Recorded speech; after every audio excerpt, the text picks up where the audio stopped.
Hi, examination channel சார்பாக உங்களை சந்திப்பதில் மிகவும் மகிழ்ச்சி. நம்ம சேனலை பார்க்கறதுக்கு முன்னாடி சப்ஸ்கிரைப் அண்ட் லைக் பண்ணி ஷேர் பண்ணுங்க. இன்னைக்கு பொருளாதாரம் தொடர்பான புரட்சிகள் பற்றி பார்க்கலாம். குரூப் 4 2025 எக்ஸாம்ல கேட்கக்கூடிய டாபிக்கை பற்றி தான் பார்த்துட்டு இருக்கோம். அதில் குறிப்பாக பொருளாதார புரட்சிகள் தொடர்பான கேள்விகள் அடிக்கடி கேட்டுக்கிட்டு இருக்காங்க. ஸோ அதனால இன்னைக்கு பொருளாதார புரட்சிகள் பற்றி பார்க்கலாம். பசுமை புரட்சி உணவு உற்பத்தியை அதிகரிக்க கொண்டு வரப்பட்டது.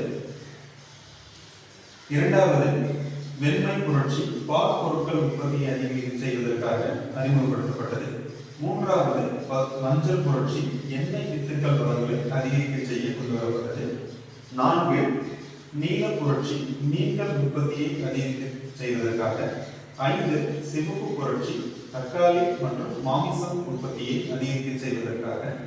ஆறு தங்க புரட்சி பழங்கள் உற்பத்தியை அதிகரிக்க செய்வதற்காக.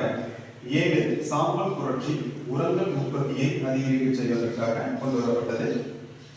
எட்டு பழுப்பு புரட்சி மரபுசார் எரிசக்தி வளங்களை அதிகரிக்க செய்வதற்காக.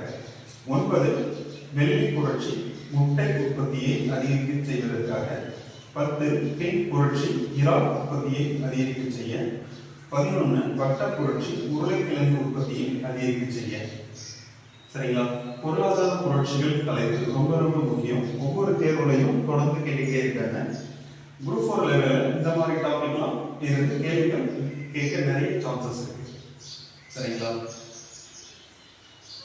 இது மாதிரி வீடியோக்கள் தொடர்ந்து பார்க்க நம்ம சேனலை சப்ஸ்கிரைப் லைக் பண்ணி ஷேர் பண்ணுங்க. Thank you.